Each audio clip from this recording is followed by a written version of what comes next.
Hello good कस्तो छ भाइ खुब सबैजना सन्चै छ होला। सो आजको भिडियोमा चाहिँ हामी सिएसएस फर्दर हेर्नेवाला छौँ।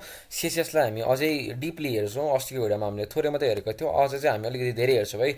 सो मैले सिएसएसमा अस्ति कलरहरू पढाएको थिएँ। सो अब चाहिँ हामी त्योभन्दा अलिकति फर्दर अगाडि बढ्छौँ है। फर्दर अगाडि बढ्नुभन्दा अगाडि कलर्समा पनि हामीले कलर्स दिने तरिका चाहिँ तिनवटा तरिका छ क्या। तरिका चाहिँ धेरैवटा छ तर म तिनवटा मेन भन्छु। सबसे पहिलामा चाहिँ कलरको नाम लेख्ने तिनवटा तरिका छ होइन। त्यो मध्ये तरिका वान भनेको के भन्दाखेरि फर्स्ट तरिका भनेको हाम्रो कलरको नाम लेख्ने, कलरको नाम लेख्ने भयो। जुन हामीले हेरिरहेको छौँ colour red, colour green, colour pink, त्यो हाम्रो के भन्दाखेरि कलरको नाम लेख्ने। अर्को भनेको चाहिँ हाम्रो हिक्स भन्ने हुन्छ, हिक्स कलर हुन्छ एउटा। अर्को भनेको हाम्रो हुन्छ आरजिबिए कलर हुन्छ है। यो तिनवटा हाम्रो तरिका हुन्छ है। सो तिमीहरूलाई यो नाम लेख्न त आइहाल्छ। अर्को भनेको हिक्स कलर भनेको के भन्दाखेरि तिमीले त्यसरी ह्यासट्याग दिन्छौ, ह्यासट्याग दिन्छौ अनि तिमीले कलरको कोड लेख्छौ। जस्तै मैले डा लेखेँ, के लेखेँ, यो कोड लेखेँ मैले होइन। यो भनेको के भन्दाखेरि एउटा पर्टिकुलर कोड हो क्या। यो भनेको चाहिँ हाम्रो 6 डिजिटको हुन्छ, लाइक 1 2 3 4 5 6 डिजिटको हुन्छ होइन। सो यो कोडले चाहिँ हामीले चाहिँ एउटा स्पेसिफिक त्यो रिक्वायरमेन्ट अनुसार चाहिँ जस्तै फिगमा फाइल हेर्न जान्छौ भने तिमीहरूको यस्तो हेक्स कोड हुन्छ क्या है। त्यो हेक्स कोडलाई चाहिँ तिमीले कपी गरेर हामीले तिमीले यसरी पेस्ट गर्यो भने यो कलर तिम्रो जुन कलर छ त्यो एक्सिभ हुन्छ क्या। जस्तै यतापट्टि हेर, यो यस्तो कलर एक्सिभ भइहाल्यो है। यतापट्टि हेर कलर हेक्स भनेको के भन्दाखेरि hex and RGB are both colour form use in web and graphic design भनेको यो हेक्स कलरहरू चाहिँ एउटा कलर दिने तरिका नै हो क्या। But they differ in how they represent colours, particularly opacity. अब यो भनेको चाहिँ हेक्स युजेस 6 डिजिट कोड। हेक्सले के युज गर्छ, 6 डिजिटको कोड युज गर्छ। जसमा के हुन्छ, फर्स्टको दुईवटा आर हुन्छ, सेकेन्डको ग्रिन हुन्छ, लास्टको बी हुन्छ। To define a colour red green and blue component भनेको मतलब के भन्दाखेरि चाहिँ जुन हेक्स कलर छ जुन चाहिँ के हुन्छ भन्दाखेरि 6 डिजिटको हुन्छ है, 6 डिजिट्सको हुन्छ। र हाम्रो जुन दुनियाँमा जुन पनि कलर छ त्यो चाहिँ हाम्रो रेड ग्रिन, खै रेड ग्रिन र ब्लूले मिलेर बनेको हुन्छ है। सो आरजिबिएमा नि के हुन्छ त्यही हुन्छ। आरजिबिएमा नि रेड हुन्छ, ग्रिन हुन्छ, ब्लू हुन्छ। र यो जुन ए भनेको छ, ए भनेको चाहिँ हाम्रो अल्फा, अल्फा होइन। हामीले पढेको होला साइन थीटा कस थीटा, त्यस्तै गरी अल्फा हो। अल्फा भनेको चाहिँ के भन्दाखेरि ओपेसिटी हो, भनेको चाहिँ हाम्रो ओपेसिटी हो है। सो तिमीले यसरी कलरमा तिमीले यसरी ब्लूको सट्टामा तिमीले यसरी आरजिबिए दियो भने चाहिँ यसरी दिने मिल्छ कि तिमीले भ्याल्यु दिने मिल्छ। जस्तै यसको भ्याल्यु चाहिँ हाम्रो 0 to 255को रेन्जमा हुन्छ है। सो मैले यतापट्टि यसरी 255 दिएँ, यसमा नि मैले यसरी 255 दिएँ, यसमा नि मैले यसरी 255 दिएँ। अब 1 लेख्यो भने चाहिँ यसको फुल ओपेसिटी हुन्छ है। सो अब 255 हो। यो भनेको चाहिँ हाम्रो सेतो टेक्स्ट हुन्छ क्या। टेक्स्ट छ तर के छ, यो सेतो छ, ब्याकग्राउन्ड पनि सेतो छ, टेक्स्टको कलर पनि सेतो छ, त्यही भएर यो नदेखेको होइन। सो मैले यसलाई यसरी यसलाई यसरी हामीले यतापट्टि पुरै घुमाएर चेन्ज गर्ने मिल्छ क्या। सो मैले यतापट्टि रातो बनाएँ भने यो के हुन्छ, यसरी कलर चेन्ज भयो क्या यसको। सिम्पल यति मात्रै हो है। सो आयो तिमीहरूले यो कलरको कुरा बुझ्यो होला। सो अब हामी फर्दर अगाडि बढौँ है त। सो यतापट्टि हेरौँ। सो एचटिएमएलको सबैलाई क्लियर गरौँ मैले। सो अब हाम्रो अर्को टपिक भनेको के छ भन्दाखेरि हाम्रो ब्याकग्राउन्ड छ। यो ब्याकग्राउन्ड भनेको के हो, लाइक अब तिमीले ब्याकग्राउन्ड दिनु पऱ्यो नि त होइन। जस्तै तिम्रो यो बडी छ, अब तिमीले बडीमा ब्याकग्राउन्ड कलर दिनु पऱ्यो। कसरी दिन्छौ भन्दाखेरि चाहिँ स्टाइलमा जान्छौ अनि हाम्रो जुन बडीलाई के गर्छ, सेलेक्ट गर्छ होइन। बडीको नाम के छ, बडी नै छ। अब हामी के गर्छौँ भने बडी लेख्छौँ, बिओडी वाई। सो बडीलाई यसरी कर्ली ब्रेकेट खोल अनि भित्र बडीको लागि ब्याकग्राउन्ड कलर दिनु के गर्नु पऱ्यो, ब्याकग्राउन्ड कलर। नाम के छ, ब्याकग्राउन्ड कलर। सिम्पल ब्याकग्राउन्ड लेख, कलर लेख, यसरी यहाँ आइहाल्छ सजेसन होइन। ब्याकग्राउन्ड कलरको सजेसन आइहाल्यो, यसमा क्लिक गर। अब तिमीले कलर जे नै दिनु हुन्छ क्या। जस्तै मैले यहाँनिर ब्ल्याक दिन्छु, तिमीहरूको आँखालाई फाइदा गर्छ ब्ल्याकले होइन। यता भएर कालो भइसक्यो, कति सजिलो छ हेर त, कालो भइसक्यो होइन। सो मैले यतापट्टि रातो बनाउँछु, यसलाई रातो बनाएँ, रातो हुन्छ यो होइन। मैले यसलाई बनाउँछु, म निलो बनाउँछु होइन, सेतो बनाउँछु म, पुरै सेतो हुन्छ यो। तिमीहरूलाई अलिक गाह्रो भयो होला आँखाको लागि, तर केही छैन, मिलाउन म्यानेज गर न। कालो छ होइन, मैले अहिले कालै राख्छु है। सो हाम्रो ब्याकग्राउन्ड कलर के भयो, कालो भयो। सिम्पल होइन, एकदम कति सिम्पल कुरा हो। अझै एउटा डिप छ, जस्तै एच1 छ होइन। एच1को तिमीलाई आई लेख्यो मैले होइन, आइएम तिमीले लेख्यो, आइएम लेख्यो होइन। सो अब तिमीलाई एच1लाई सेलेक्ट गर्नु चाहिँ के गर्छु, एच1 लेख्छु अनि यस्तो गर्छु, सेलेक्ट हुन्छ एच1। यसको म के गर्छु, ब्याकग्राउन्ड कलर दिन्छु, रेड दिन्छु म, रेड आयो। सिम्पल छ हेर, कति सजिलो छ। यति सजिलो छ क्या हाम्रो सिएसएस भन्ने कुरा होइन। सो तिमीहरूले ब्याकग्राउन्ड कलर नि बुझ्यो होला होइन। सो यसलाई नि के भयो, डु नि डन भयो। अर्को भनेको तिमीहरूले जुन ब्याकग्राउन्ड कलर छ त्यो चाहिँ तिमीहरूले यसरी दिने मिल्छ है। ब्याकग्राउन्ड लेख अनि यतिको दिन नि मिल्छ क्या। हामीले यसरी ब्याकग्राउन्ड रेड लेख, काम गर्छ यसरी। यतिकै लेख्यो भने पनि यो के हुन्छ, ब्याकग्राउन्ड चेन्ज हुन्छ क्या, बुझ्यो नि। यो हाम्रो कन्भेन्सनहरू भयो। अर्को भनेको चाहिँ हाम्रो ब्याकग्राउन्डको नि तरिका हुन्छ क्या। जस्तो लिनियर ग्रेडियन्ट भन्ने हुन्छ होइन, ग्रेडियन्टहरू तिमीले मिल्छ। त्यो ग्रेडियन्टको म छुट्टै भिडियो ल्याउँछु, त्यसमा चाहिँ हामी अलि डिपली हेरौँला होइन। मैले तिमीहरूलाई देखाउँला ग्रेडियन्ट भनेको चाहिँ के हो भनेर। यसलाई छोडिदिउँ। हाम्रो ब्याकग्राउन्ड डन भइसक्यो। अर्को भनेको हाम्रो फन्ट फ्यामिली चाहिँ होइन। फन्ट फ्यामिली, फन्ट साइजहरू हेरौँ है। यो चाहिँ एकैचोटि हेर्न मिल्छ हामीले होइन। यो चाहिँ एकैचोटि म तिमीहरूलाई भनिदिन्छु। सबसे पहिलामा चाहिँ एउटा डिप लिउँ है। अब चाहिँ डिपको काम आउँछ। डिप भनेको कन्टेनरहरू बेसिकल्ली डिप लिएँ मैले। त्यो भित्र मैले एच1 लिन्छु, हाई आई लभ यु, यो लेखेँ मैले, हाई आई लभ यु लेखेँ मैले होइन। सो मैले यति लेखेको छु H1 भित्र। सो यतापट्टि हेरौँ के देखिन्छ, high I love you. So यतापट्टि बडीमा गएर सो पहिला बडीको ब्याकग्राउन्डलाई म दिन्छु कालो, ब्याकग्राउन्ड कलरलाई दिन्छु म कालो। सो कालो भयो भने चाहिँ यतापट्टि कालो भइसक्यो। अब टेक्स्ट कहाँ हरायो, टेक्स्ट यही छ बट कालो छ। तिमीहरूलाई एउटा डिजाइन टिप भन्छु है, कुनै पनि यदि तिमीहरूले डार्क ब्याकग्राउन्ड युज गरेको छ भने त्यसको माथिको जुन एलिमेन्ट हुन्छ त्यो चाहिँ तिमीहरूले लाइट युज गर्नु। सो यतापट्टि H1 जुन छ, अब त्यो H1लाई चाहिँ हामी यतापट्टि H1लाई स्टाइल दिउँ, H1लाई लेखौँ कलर वाइट लेखौँ, सेतो हुन्छ, देखियो भिजिबल भयो, सिम्पल छ है। बुझ्यो नि कुरा, कन्सेप्ट बुझ्यो नि त्यही है। सो यो हाम्रो यो त हाम्रो अस्ति हेरिसकेको थियो। अब आज हेऱ्यो भनेको हामीले फन्ट फ्यामिली हो। फन्ट फ्यामिलीहरूमै फन्ट फ्यामिली लेख। अब फन्ट फ्यामिलीमा चाहिँ हाम्रो डिफ्रेन्ट फन्टहरू छ है। सो मलाई मनपर्ने भनेको वर्डाना भन्ने आउँछ है। सो यो चाहिँ मलाई एकदम लभली लाग्छ है। यो किन थाहा छैन बट एकदम राम्रो छ यो भनेको। फन्ट चेन्ज भयो कि भनेर त अघि हेर है, अघि हेर्छौँ अघि एकदमै पुरै कस्तो थियो होइन, यो हाम्रो कस्तो नराम्रो थियो होइन। अहिले हेर त, अहिले हामीले यसरी वर्डाना मैले लेखेँ। सो इन्टर गर्ने बित्तिकै के भयो त, कस्तो राम्रो आयो, फन्ट आयो क्या होइन। सो यो चाहिँ हाम्रो फन्टहरू भयो। अर्को भनेको तिमीले डिफ्रेन्ट फन्टहरू सेलेक्ट गर्न मिल्छ है। लाइक मैले अर्को एउटा साइन्स सेरिफ भन्ने छ, त्यसलाई सेलेक्ट गर्छु, के हुन्छ त्यो फन्ट यतापट्टि आएर बस्तिन्छ है। हेर है कस्तो सजिलो छ नि, कस्तो सिम्पल छ क्या। अर्को भनेको यतापट्टि न्यू टाइम्स रोमन भन्ने पनि छ, होला न्यू टाइम्स रोमन भन्ने पनि छ होइन। त्यो गऱ्यो भने चाहिँ हाम्रो नर्मलवाला सुरुकै हो यो चाहिँ। अर्को भनेको डिफ्रेन्ट छ क्या, तिमीहरूले एक्सप्लोर गर्दै जानु होइन, एकदम खतरा कुरा भेट्छौ। अनि तिमीहरूलाई चाहिँ यदि आफ्नै युज गर्न मन लाग्छ तिमीहरूले चाहिँ गुगल फन्ट्स भन्ने छ क्या, गुगल फन्टमा गएर चाहिँ तिमीहरूले आफ्नै कुरा युज गर्न मिल्छ क्या। आफ्नै फन्टहरू चाहिँ आफूले छानेर युज गर्न मिल्छ होइन। सबै यो CSSमा इन डिफल्ट नआउनु सक्छ नि त होइन। सो तिमीहरूलाई मन परेको कुरा चाहिँ गुगल फन्टमा जानु अनि यतापट्टि गएर हेर्नु है। सो मैले एउटा सर्च हान्छु गटेड। सो मैले यतापट्टि गेट फन्टमा क्लिक गर्नु, गेट फन्टमा क्लिक गरेपछि यतापट्टि गेट एम्बेडेड कोड भन्ने छ क्या, यसमा क्लिक गरे हुन्छ। यसमा क्लिक गर्ने बित्तिकै तिमीहरूको यतापट्टि त्यसलाई यतापट्टि कपी गरेर तिमीहरूले त्यो लिङ्क ट्यागलाई कपी गरेर HTMLको जुन हेड ट्याग छ नि त्यसमा यसरी आएर पेस्ट गरे नि हुन्छ होइन। यसरी आएर पेस्ट गरे नि हुन्छ। बट योभन्दा एफिसियन्ट वे भनेको चाहिँ हाम्रो इम्पोर्ट स्टेटमेन्ट भन्ने छ, यसलाई युज गर्नु हो क्या। भित्रको जुन इम्पोर्ट लेखाएको छ त्यसलाई मात्रै कपी गर्नु होइन। कपी गरेर यतापट्टि CSSको टपमा छ नि होइन, यसमा चाहिँ यसलाई राखिदिनु होइन। यो हाम्रो मोन्सेराट आयो। अब यसलाई चाहिँ यो मोन्सेराट भन्ने फन्टलाई चाहिँ तिमीले यसरी कपी गरेर या तिमीले यसरी पेस्ट गर्छौ भने चाहिँ काम गर्छ, यो काम गर्यो होइन। सो आयो, तिमीहरूले कुरा बुझ्यो होला होइन। फन्टको यति मात्रै कुरा थियो। अब अर्को भनेको चाहिँ हाम्रो फन्ट साइज हो। फन्ट साइज त थाहा छ तिमीहरूलाई होइन के हो भनेर।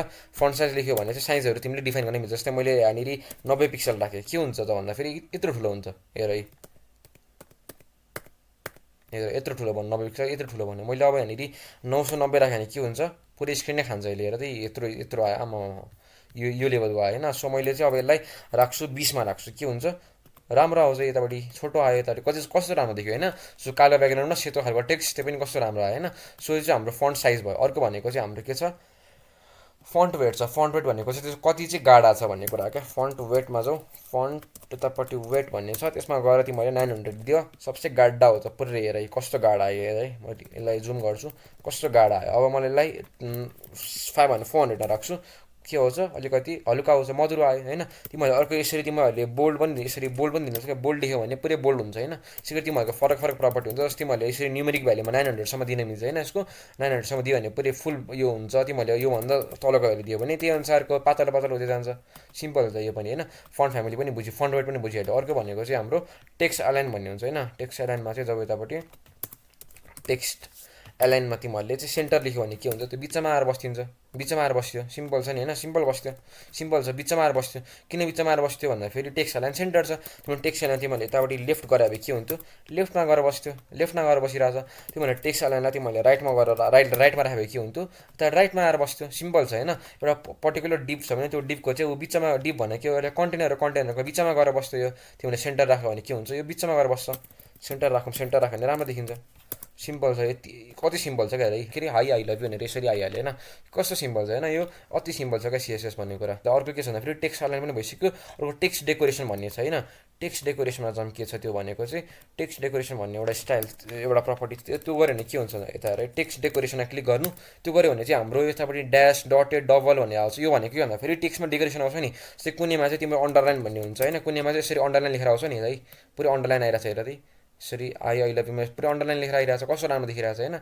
सिमिलर तिमीले अर्को भनेको हाम्रो यतापट्टि ओभरलाइन लेख के हो, काटेर आउँछ, यसलाई काट्छ यसरी माथि टपमा आउँछ। बट मेनली हाम्रो भनेको अन्डरलाइन, ओभरलाइन अनि त्यो नन हो क्या टेक्स्ट डेकोरेसन भनेको, बुझ्यो। अब अर्को हाम्रो टपिक भनेको चाहिँ के छ भन्दाखेरि टेक्स्ट ट्रान्सफर्म है। यो पनि हेरौँ, टेक्स्ट ट्रान्सफर्म भनेको के हो। टेक्स्ट ट्रान्सफर्म भने के भन्दाखेरि हाम्रो capitalise lower case none upper case upper case भनेको सबै अप्पर केसमा आउँछ सबै क्यापिटल लेटर आउँछ यो गऱ्यो भने चाहिँ होइन सबै क्यापिटल लेटर आउँछ यसरी यतापट्टि हेर हाई आई लभ यु खोइ हाई सबै क्यापिटल लेटर आयो होइन अब तिमीले सबै लोवर केस गर्यो भने यतापट्टि लोवर केस गर्यो भने के हुन्छ सबै स्मल लेटर आइदिन्छ लोवर केस गर्यो भने के हुन्छ सबै स्मल लेटर आइदिन्छ सबै स्मल लेटर आइदिन्छ अब तिमीहरूले यसलाई चाहिँ नन गर्यो भने तिमीहरूले क्यापिटलाइज गर्यो भने के हुन्छ क्यापिटलाइज गर्यो भने चाहिँ चाहिने ठाउँमा क्यापिटल आउँछ नचाहिने ठाउँमा आउँदैन भनेको चाहिँ सबसे फर्स्ट लेटर चाहिँ हाम्रो क्यापिटल हुन्छ अरू चाहिँ हाम्रो स्मल हुन्छ H capital I capital L capital अरू सबै स्मल छ वाइ क्यापिटल सबै स्मल छ यो कुरा बुझ्यो होइन टेक्स्ट क्यापिटलाइजको कुरा त्यही नै हो अब तिमीहरूले टेक्स्ट ट्रान्सफर तिमीहरूले नन गर्यो भने केही पनि हुँदैन नर्मल हुन्छ हाम्रो नर्मल जुन छ त्यही हुन्छ अब अहिलेको लागि म क्यापिटलाइजै राख्छु राम्रो देखिरहेको छ नि त होइन सो यो राख्यो भने के भयो राम्रो देखियो यो लाइनहरूलाई अहिले छोडिदेऊ यो तिमीहरूलाई काम लाग्नेवाला टपिक होइन अहिलेको लागि म पछि भनिदिन्छु यो कुरा होइन यो चाहिँ हाम्रो पछि है त पछि हेर्छौँ यो चाहिँ हामी लेटर स्पेसिङ अर्को लेटर स्पेसिङ भने के हो दुईवटा लेटर बिचको स्पेस हो कति सजिलो छ क्या पुरै इङ्ग्लिस हो क्या यो सिएसएस फुल इङ्ग्लिस हो लेटर स्पेसिङमा तिमीहरूले 20 पिक्सल दिन्छु भने टाढा टाढा आउँछ हेर यत्रो 20 पिक्सको आयो क्या कति सजिलो छ लेटर स्पेसिङ भने दुईवटा लेटर बिचको ग्याप जुन कि 20 पिक्सल छ यति मात्रै हो क्या यति सजिलो छ बुझ्यो सो मैले दिन्छु भने 4 पिक्सल दिन्छु राम्रो देखौँ न होइन 4 पिक्सल दिएँ मैले त्यहाँबाट हेर ग्याप आयो थोरै ग्याप आयो यति नै हाम्रो के हो लेटर स्पेसिङ पनि अर्को भने के छ हाम्रो अर्को भने चाहिँ बोर्डर छ होइन अब बोर्डर र बोर्डर रेडियसहरू मैले आजको लागि होइन त्यसपछि हामी अरूमा जान्छौँ होइन सो बोर्डर भने के हो एउटा कुरा लेखौँ H1 मा के लेखौँ भन्दाखेरि हायर मी लेखौँ यो लेखौँ होइन अर्को एउटा बटन बनाऊँ कन्ट्याक्ट मी लेखौँ यो कुरा लेखौँ है सो यतापट्टि हेरौँ कस्तो देखिरहेको छ यस्तो देखिरहेको छ हायर मी कन्ट्याक्ट मी होइन सब यसको चाहिँ हामी के गरौँ भन्दाखेरि उयो बनाऊँ है त CSS बनाऊँ यसको है टेक्स्ट अलाइन सेन्टरलाई एकचोटि हटाइदिउँ ल त हेर अब हामीले चाहिँ के दिनुपर्छ भने बोर्डर दियो होइन बोर्डर के दियो 20 पिक्सल दियो बोर्डर कलर दियो अरे तर हाम्रो बोर्डरको स्टाइल पनि हुन्छ क्या एउटा बोर्डर स्टाइल भन्ने कुरा हुन्छ त्यो चाहिँ हामीले दिएको छैन क्या बोर्डर स्टाइलमा हामीले के दिन्छौँ भन्दाखेरि सोलिड दिन्छौँ सोलिड भने के भन्दाखेरि पुरै लाइन तानेर आएको दियो क्या हामीले अब के हुन्छ यता हेरी यस्तो आयो क्या 20 पिक्सलको हाम्रो बोर्डर आयो क्या यो सबै के हो हाम्रो बोर्डर हो तर यो राम्रो देखेन हामी के राख्छौँ 2 पिक्सलको राख्छौँ है 2 पिक्सलको राख्दा के हुन्छ सजिलो खालको सिम्पल खालको आयो क्या होइन सो यो हाम्रो के हो बोर्डर कुरा बोर्डरको तिमीले के दिनुपर्छ भन्दाखेरि बोर्डरको भ्यालु दिनु पऱ्यो बोर्डर 2 पिक्सल भयो बोर्डरको स्टाइल दिनु पऱ्यो सोलिड हो कि अर्को नि हुन्छ है सोलिड तिम्रो अर्को ड्यास पनि हुन्छ सायद ड्यास भन्ने पनि हुन्छ एउटा ड्यास भन्ने त्यो चाहिँ डट आउँछ क्या यसरी डट ड्यास पनि हुन्छ है सो तिमीले बोर्डरको साइज दिनु पऱ्यो अर्को भनेको बोर्डरको स्टाइल दिनु पऱ्यो अर्को भनेको चाहिँ बोर्डरको कलर दिनु पऱ्यो जुन कि हाम्रो के छ यहाँनिर रेड कलरको छ अब तिमीले चाहिँ यो तिनवटा लाइन त हाम्रो लाइन बढी भयो सो यसलाई चाहिँ हामीले एउटै तरिकाले लेख्ने छ भने चाहिँ के गर्ने भन्दाखेरि सिम्पल बोर्डर लेख्ने अनि भ्यालु लेख्ने सबसे पहिला भ्यालु लेख्ने 2 पिक्सल लेखेँ मैले अर्को भनेको यसको स्टाइल लेख्ने स्टाइल के छ हाम्रो सोलिड लेखेँ मैले अर्को भनेको कलर लेख्ने कलर हाम्रो के छ ग्रिन छ सिम्पल यति लेख्यो भने तिम्रो सबै काम हुन्छ क्या बोर्डर लेख्ने बोर्डरको सबसे फर्स्ट भ्यालुमा तिम्रो बोर्डरको भ्यालु दिने अर्को भ्यालुमा तिम्रो बोर्डरको स्टाइल दिने अर्कोमा चाहिँ तिम्रो बोर्डरको कलर दिने सो यो 3 लाइनको कोडलाई चाहिँ एउटैमा चाहिँ यसले उयो गर्यो क्या कभर अप गर्यो क्या यसलाई तिमीले काट्यो भने यो काम गर्छ क्या हेर है काम गर्यो म्याजिक गाइजहरू कति सजिलो भयो अघि 3 लाइन कोड लेखिरहेको थियो अब हाम्रो एक लाइन कोडमै सबै काम गर्यो क्या बुझ्यो नि के गर्ने अरे सबसे पहिलामा बोर्डर लेख्ने अनि बोर्डरको भ्यालु दिने त्यसमा मैले दिएँ 5 पिक्सल अर्को भनेको बोर्डरको टाइप मैले लिएँ ड्यास भनेर ट्याप दिएँ मैले ड्यास लिएँ कलर कुन कलर दिने भन्दाखेरि जस्तो मैले दिएँ ओरेन्ज अब हेरौँ के हुन्छ है ओरेन्ज कलरको आयो यस्तो कुरा राम्रो देखिरहेको छ होइन सो यो चाहिँ हाम्रो बोर्डर प्रपर्टी भयो है बोर्डरको यति भयो अर्को भनेको हाम्रो बोर्डर रेडियस भन्ने कुरा छ है यो बोर्डर रेडियसको कुरा चाहिँ हामी यो बटनमा हेर्छौँ है बटनमा गएर हेर्छौँ सो बोर्डर रेडियस भनेको चाहिँ के भन्दाखेरि चाहिँ त्यो जुन हाम्रो बोर्डरमा आउँछ त बोर्डरको यो जुन यता हेर है म देखाउँछु यो जुन बोर्डरको एज छ नि एज अहिले हेर है बोर्डरको एज हेर अहिले एज हेर त कस्तो छ सार्प छ क्या टक्कल एकदम सार्प एज छ क्या सो यसलाई चाहिँ हामीले अलिकति बेन्ड गर्न मिल्छ क्या यसमा मैले बोर्डर रेडियस लिन्छु यसरी बोर्डर रेडियस मैले यसलाई 20 पिक्सलको दिएँ भने के हुन्छ यस्तो खालको आयो क्या हेर त हल्का कर्भ भयो कि भयो है तिमीहरूले यसरी 2 पिक्सलको 10 पिक्सलको दिन्छौ भने पनि यो हल्का कर्भ हुन्छ क्या यस्तो खालको डिजाइन आउँछ है सो यसलाई एकचोटि ड्यासको सट्टामा सोलिड गरेर हेरौँ सोलिड बनाउनु यसलाई सो अब यता हेर है यस्तो खालको आयो क्या आयो नि होइन राम्रो देखिरहेको छ यो त हाम्रो राम्रो देखिन्छ सो यस्तो कुराले चाहिँ हाम्रो डिजाइनले चाहिँ अलिकति हल्का इम्प्रुभ गरिदिन्छ क्या बुझ्यो नि कुरा 3 पिक्सल लेख्यो भने के हुन्छ त्यो 3 पिक्सलले बेन्ड भइदिन्छ हल्का बेन्ड भइरहेको छ यता हेर हल्का चुक्का बेन्ड भइरहेको छ होइन सो यताबाट तिमीले 30 लेख बडी बेन्ड हुन्छ 30 लेख बडी बेन्ड हुन्छ सो यो चाहिँ तिमीहरूको जुन स्पेसली भनेको तिमीहरूको जुन बटन छ नि त्यो बटनमा काम लाग्छ जस्तो तिमीले बटनमा अहिले हेर म बोर्डर रेडियस दिएँ मैले बोर्डर दिन्छु सबसे पहिलामा त म 1 पिक्सलको सोलिडको ओरेन्जको मैले दिएँ बोर्डर रेडियस अर्को भनेको मैले यतापट्टि बोर्डरको के दिन्छु भन्दाखेरि रेडियस दिन्छु त्यो दिएँ मैले 18 पिक्सल अब हेरौँ कस्तो राम्रो देखिन्छ है यो बडी भयो यता हेर त राम्रो देखिरहेछ होइन। सो यो राम्रो देखिरहेछ। अब तिमीले यसलाई यो धेरै धेरै लाग्यो भने तिमीहरूले 12 दिन सक्छौ, 12 दिन सक्छौ होइन। तिमीलाई यो पनि बढी लाग्छ भने तिमीहरूले 6 दिन सक्छौ। छ हेर यी कस्तो राम्रो लाग्यो होइन। सो यो चाहिँ तिम्रो के एउटा प्रपर्टी भयो। अर्को भनेको तिम्रो कर्सर भन्ने प्रपर्टी छ है। कर्सर भन्ने प्रपर्टी चाहिँ त्यसमा तिमीले यसरी पोइन्टर लेख्यो भने के हुन्छ, त्यो बटनमा क्लिक गर्ने यस्तो गर्ने बित्तिकै पोइन्टर आयो क्या, यसरी पोइन्टर आयो क्या, यहाँनिर पोइन्टरवाला आयो नि। यो कस्तो खजा देखिरहेको छ होइन, क्लिक गर्न मन लाग्ने लाग्ने जस्तो लागिरहेको छ है। सो कर्सर पोइन्टरले तिम्रो के गर्छ, यसरी कर्सर आउँछ। अर्को तिम्रो कर्सरको डिफ्रेन्ट प्रपर्टी हुन्छ है। हेरौँ त्यसलाई नि, हेरौँ कर्सरमा जाउँ। यतापट्टि हेर एलिएस, अटो स्क्रोल, सेल, यो भनेको फरक फरक खालको हो क्या। जस्तै क्रस सेयर गऱ्यो भने तिम्रो क्रस सेयर खालको आउँछ क्या, तारि पुरै यस्तो त्यो गेममा आउँछ त त्यस्तो खालको आयो क्या, एम जस्तो आयो। सो तिम्रो यो फरक फरक स्टाइलहरू छ, आफूले एक्सप्लोर गर्दा नि हुन्छ। सो कर्सर पनि भयो होइन, डन। यो पनि हाम्रो भयो, बोर्डर पनि हामीले कभर गऱ्यो, बोर्डर रेडियस पनि हामीले कभर गऱ्यो, हामीले कति कुरा कभर गरिसक्यो होइन। सो अब अर्को भिडियोमा चाहिँ हामी यिनीहरू हेर्छौँ, box side, text side, margin प्याडिङहरू हेर्छौँ होइन। यो बाँकी भएको टपिकहरू हेर्छौँ। सो सिएसएस धेरै नै सजिलो छ, मलाई धेरै सजिलो लाग्छ, तिमीहरूलाई पनि सजिलो लाग्नुपर्ने हो। कस्तो सजिलो छ हेर नि, जम्मा हाम्रो के छ, बटन छ, बोर्डर लेख्यो, बोर्डरको त्यो प्रपर्टी लेख्थ्यो, बोर्डर रेडियस लेख्यो, त्यसको भ्याल्यु लेख्थ्यो। सिम्पल इङ्ग्लिस हो क्या यो, पुरै इङ्ग्लिसमा तिमीले पढे जस्तो हो क्या। यसरी कलर दियो व्हाइट, फन्ट फ्यामिली रे, फन्ट साइज रे, तिमीहरूले यतिकै पढेर बुझ्ने कुरा हो क्या। इङ्ग्लिस चाहिँ खरेर पढ्यो, कुरा बुझ्यो। कस्तो खतरा खाएको यो कोड होइन, सिएसएसको कोड एकदम दामी लाग्छ क्या। अहिले हामीले बनाएको कुरा हेर है, यो बनायो हामीले होइन। सो यसलाई यदि सिएसएस नभए कस्तो देख्थ्यो हेर है, बिफोर, यो बिफोर भयो हाम्रो, यो बिफोर कुरा भयो हेर है, कस्तो छ्या छ्या छ्या छ्या, हेर्नै मन लाग्ने खालको, कस्तो कस्तो नराम्रो छ है। तर हाम्रो सिएसएस आइसकेपछि कस्तो भयो, राम्रो देखियो हेर है, ब्युटिफुल, एकदम ब्युटिफुल भयो होइन, केटी त्यस्तै ब्युटिफुल छ, कस्तो राम्रो होइन। सो आयो तिमीहरूले कुरा बुझ्यौ होला। सो अर्को भिडियोमा हामी धेरै अरू कुराहरू पनि कभर गर्छौँ। सो आजको लागि यति नै थियो। भिडियो यहाँसम्म हेर्नको लागि धन्यवाद छ। सो अब अगाडि आउने भिडियोलाई पनि पर्खिनु होला होइन, हेर्नु होला पुरै भिडियो। अनि त्यसपछि सिएसएस सकेपछि चाहिँ हामी चाहिँ एउटा खतरा वेबसाइटको क्लोन गर्छौँ, क्लोन भन्दा नि एउटा प्रोजेक्ट बनाउँछौँ हामीले आफैले। अनि त्यसलाई हामी गिटहबतिर डिप्लोय पनि गर्छौँ होइन, गिटहबतिर हामी पुस गर्छौँ। अनि पछि चाहिँ हामी के गर्छौँ, त्यसलाई कोडलाई हामीले डिप्लोय पनि गर्छौँ है। सो आयो तिमीहरूले कुरा बुझ्यौ होला। सो आजको लागि यति नै है त, बाई बाई।